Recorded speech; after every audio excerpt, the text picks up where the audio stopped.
Pranakasha live stream.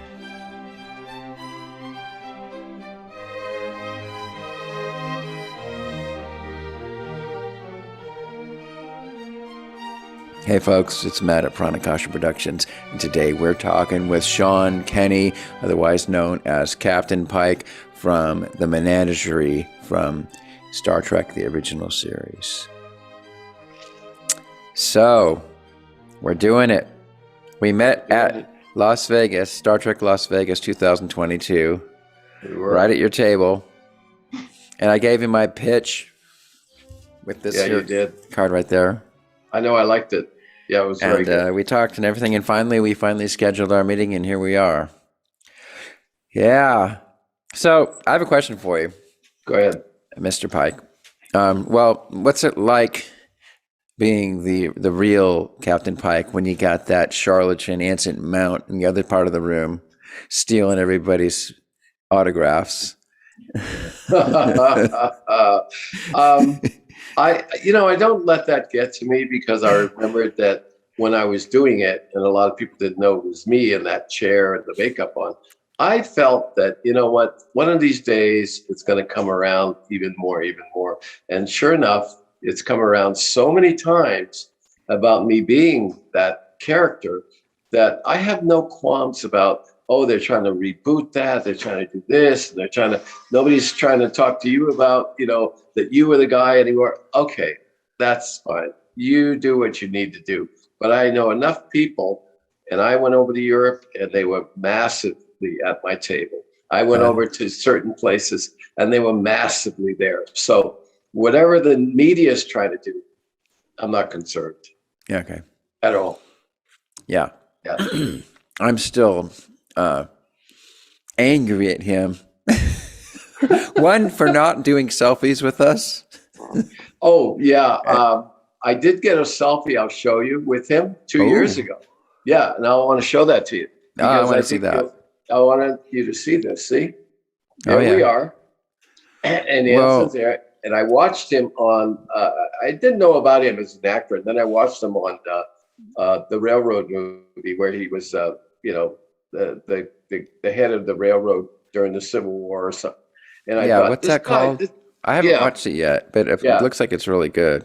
It's really good. And I thought, and then he was so kind with me. He just knew about what I did. And then he didn't ask me much about the character, but he said, well, when you got the job, what did you feel about the character? And I said, well, I knew I had to go through a lot of makeup and stuff, but to me, it was worth it, because it made Gene really feel good.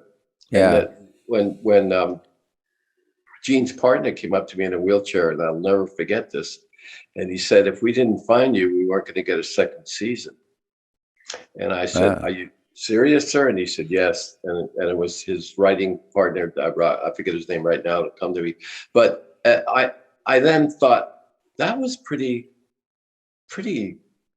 heavy to get that kind of reputation from something that you didn't really know you were that important in.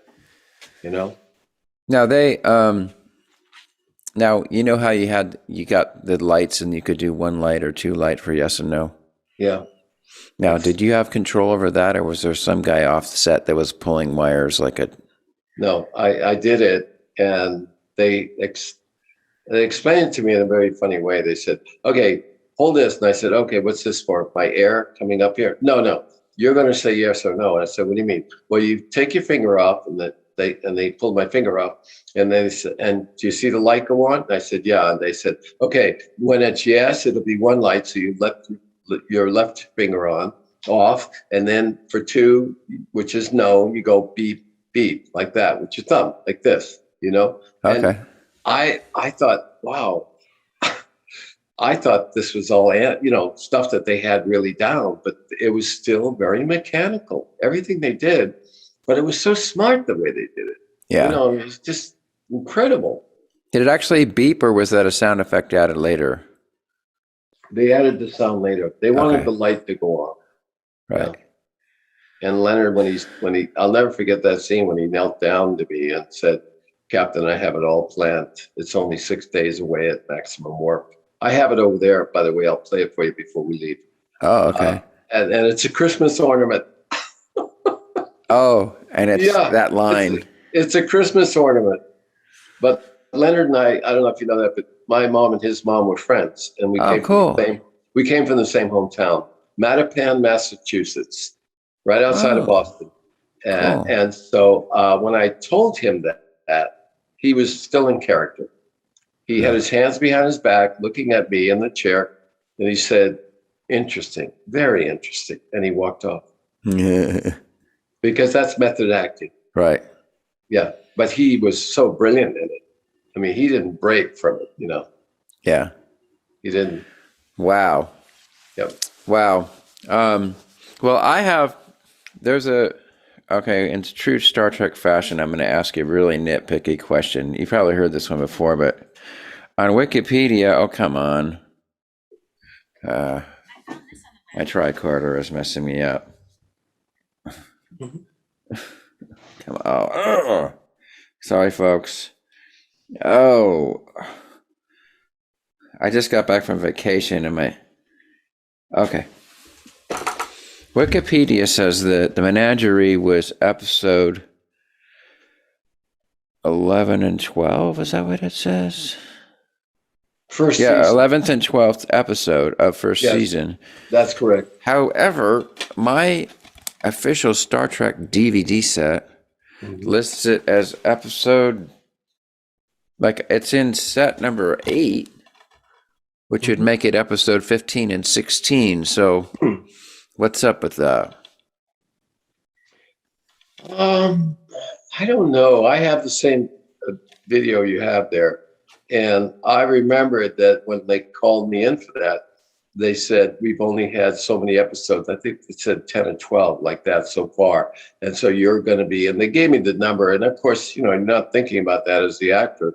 You're just thinking, wow, okay, I'm in the first season. So that was what it was. Menagerie was almost the end of the first season. In fact, I did Arena after that as Lieutenant DePaul, which is back there in the picture right there. On the bottom. Yeah. Bottom, and right. Then I did a Taste of Armageddon, which to me, Gene said was the most important episode that he and Robert, whatever his name that was writing with him, ever wrote, because Vietnam was happening and they were so anti-war, meaning they had both been Gene was in the Air Force, Army Air Force. He even bombed the base I was stationed at, the Air Force. And then he said, I have to do something to say war is futile. It's not good. He said that to me.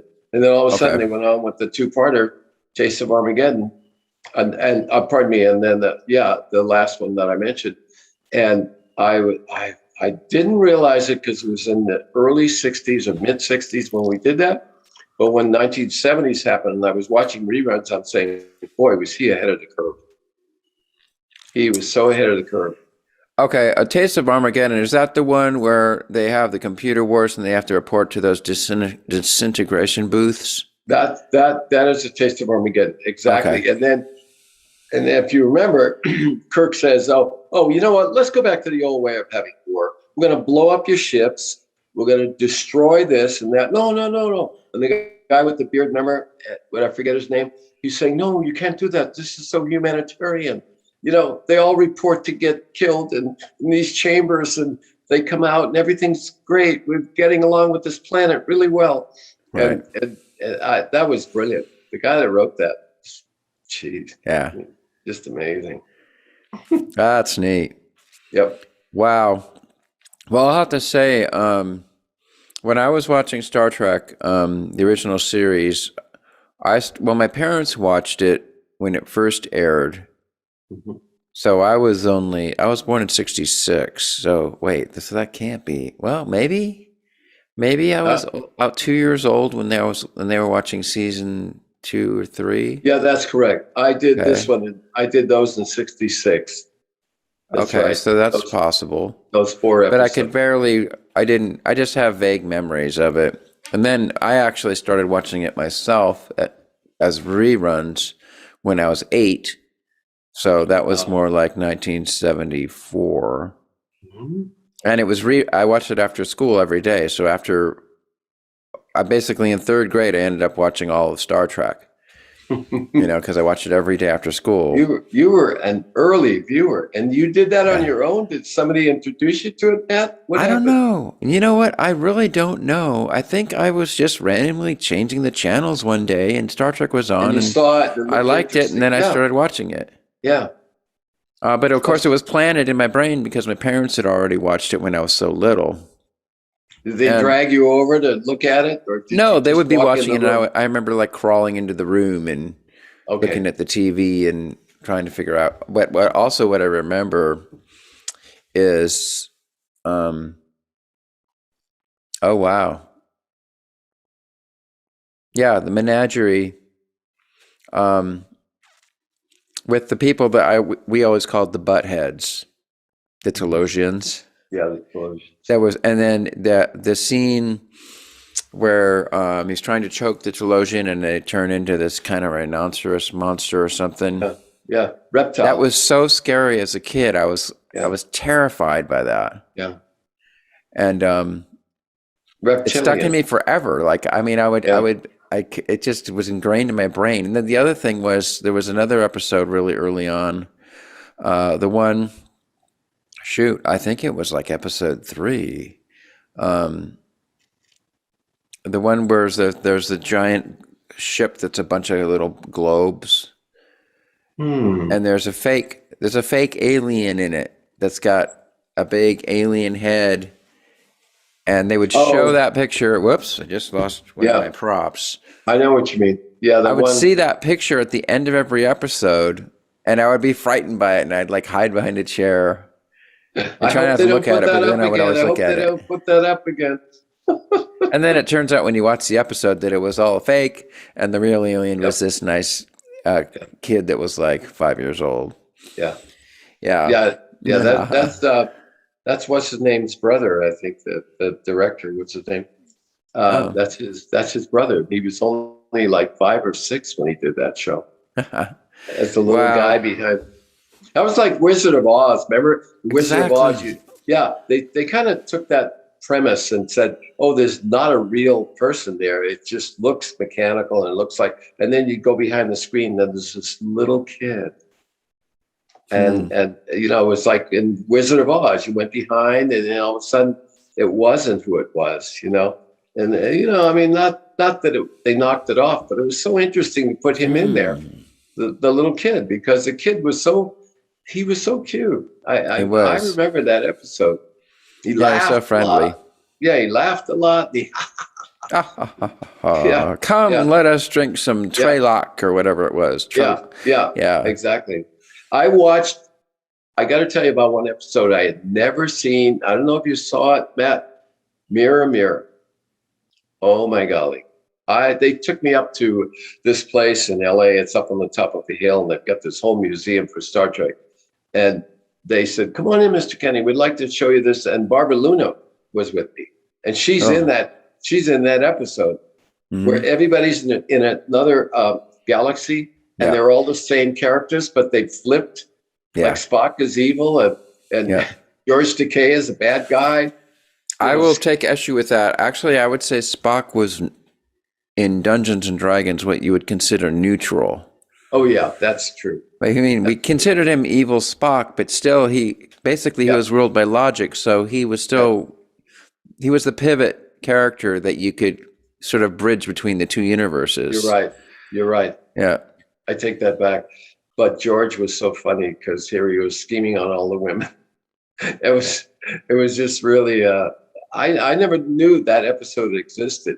Oh, wow. And Barbara Luna told me, she said that clothes they put on her didn't fit her right. So she just threw it over her shoulders, and Kirk walks into her bedroom or something. And she kept saying, "I got to put these clothes on right there. They can't even see me." And Luna was telling me, how, you never know. And she had a certain look she wanted to give. And, she kissed him mouth to mouth thing, and that was very interesting because a lot of it, they wouldn't let them kiss, mouth to mouth like that. And that was something that, I mean, we all know about what happened with Nichelle. Nichelle and I talked about, I got to tell you a funny story about that one. one night I was talking to Shell, and we got along really well. I'd go to her house and we'd talk. My wife and I would talk. And she says, well, how about that episode you did when you kissed Kirk? And she says, oh, yeah, I remember that. There was two CBS guys with their arms folded, sitting by the camera. And one of them leaned over to Kirk and, and says, whatever you do, don't tongue her. Can you believe that? She told me that. And I laughed and I said, are you kidding me? And she says, and then afterwards, they had made it a big thing that a black woman would be kissed by a white man and all this.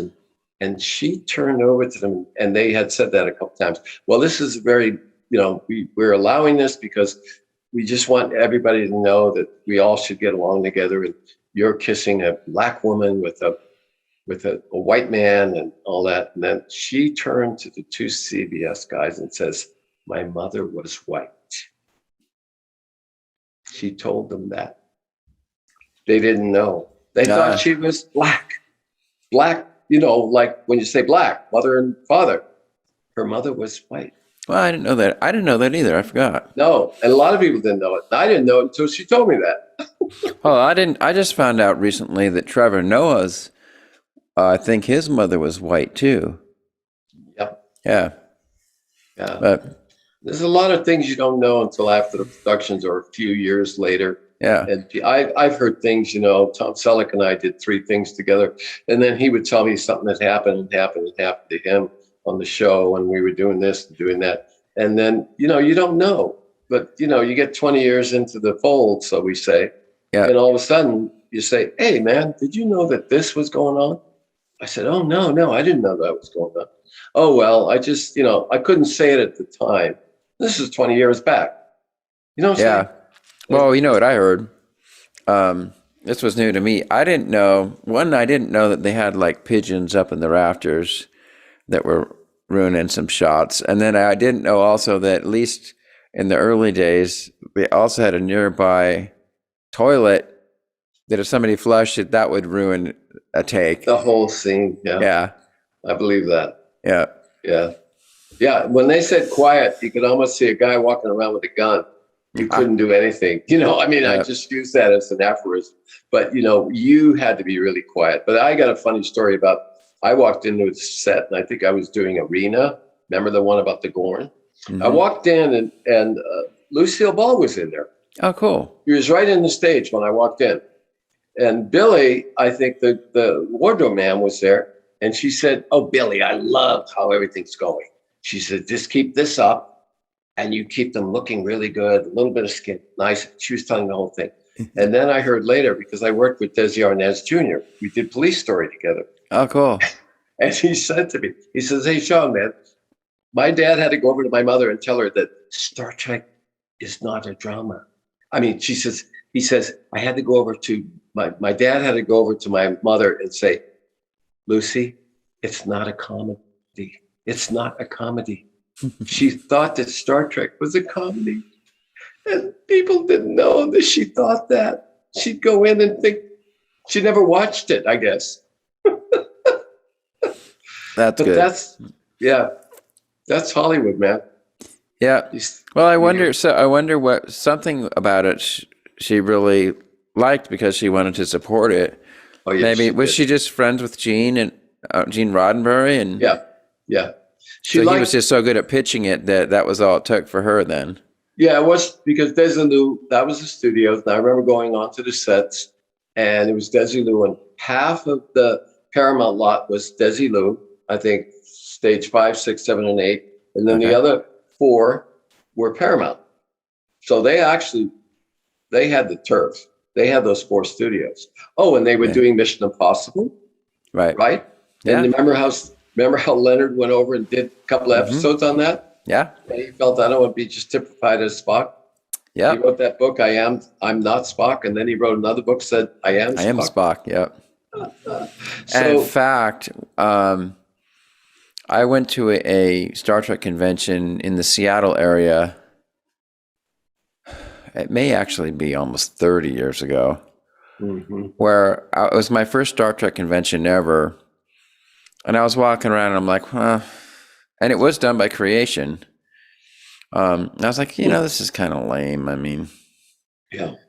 But then Leonard Nimoy showed up and did a talk for like an hour, and he talked about exactly that. I am Spock. I'm not Spock, and then later declaring that I am Spock, and that made the whole thing. It was and so it was super memorable.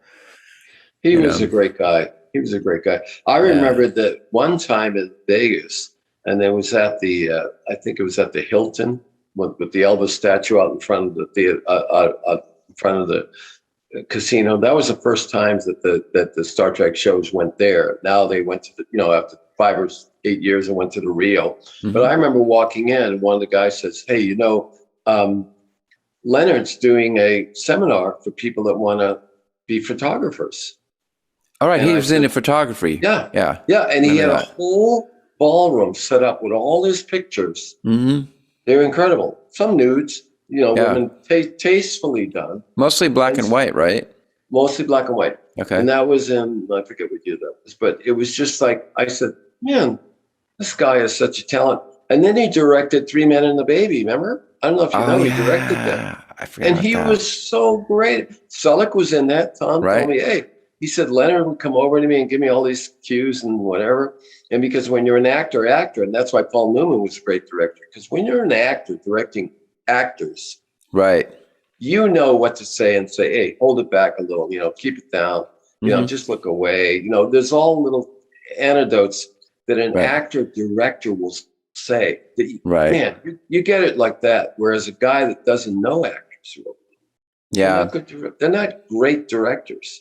Plus, the other thing is, it's like, you also know how to well, first, you kind of know how to lean into what that actor can do and to encourage them, Yes, it is make them feel good and just get them kind of like a really good teacher, Yeah. And just, how, instead of telling them exactly everything that you want, you just see what they're doing and just figure out a way just to make them feel comfortable and let them shine, You're very observant, man, because I'll tell you why.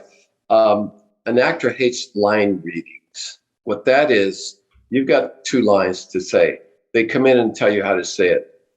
I used to wave my finger and I said, you don't know how I'm going to say it. And that's better, isn't it?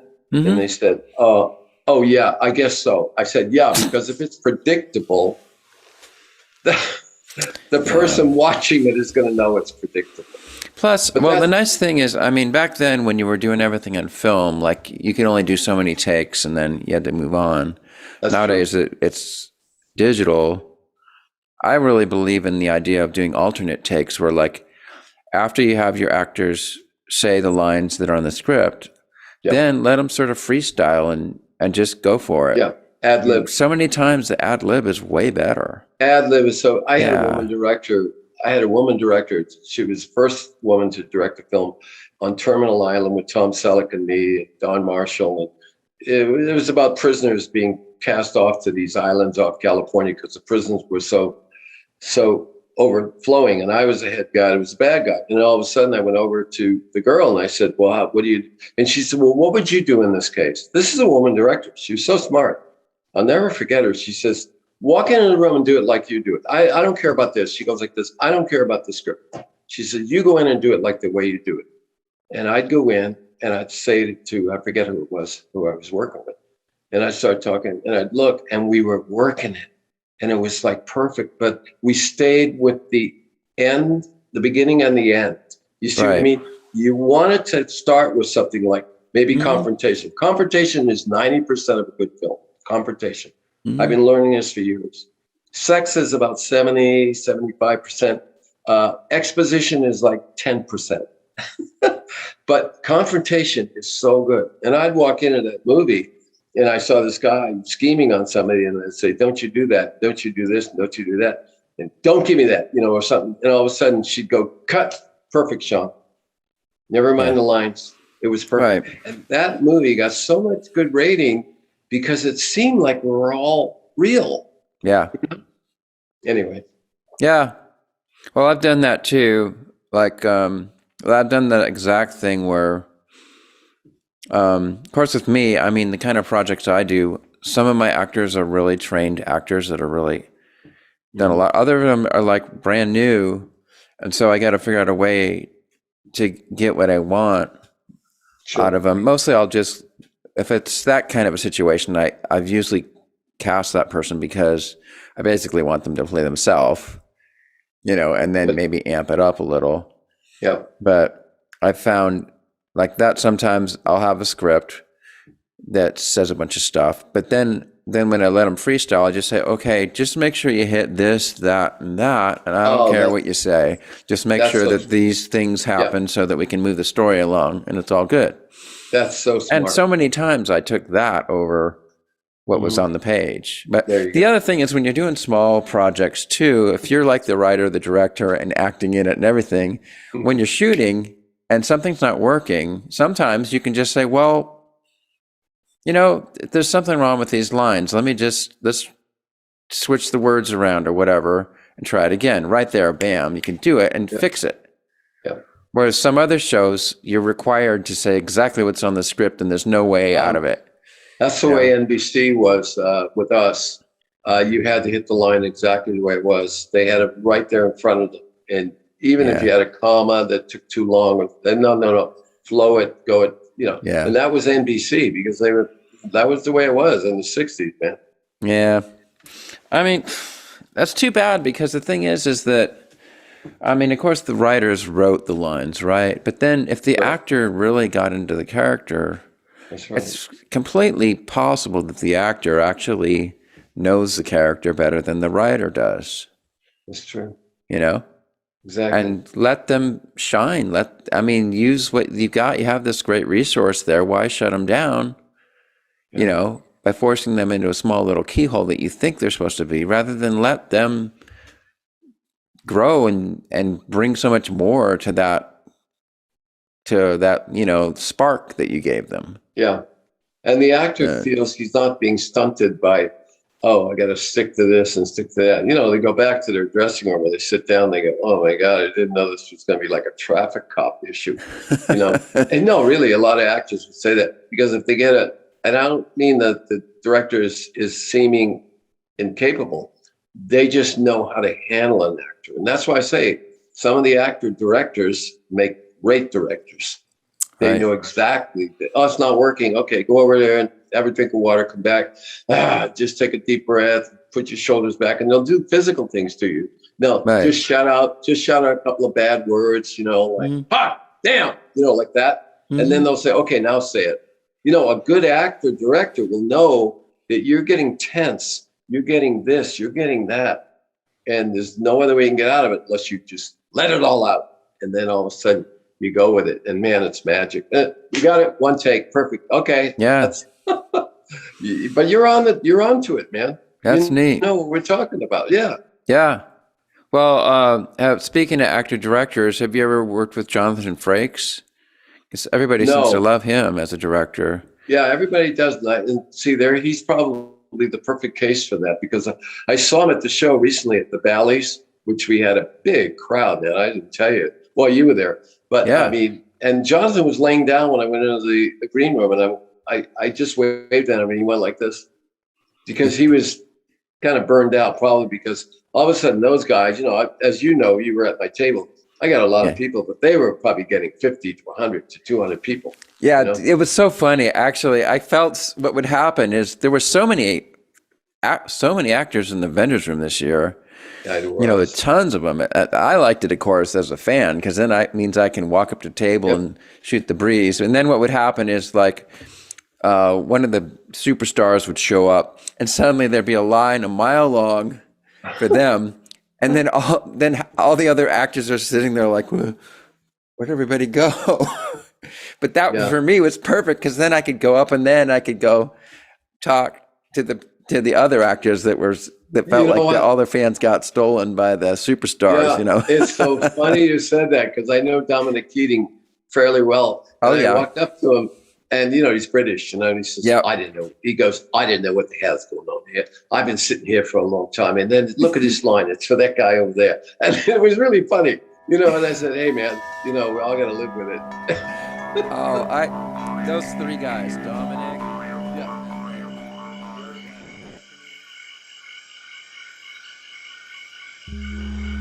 Pranakasha production.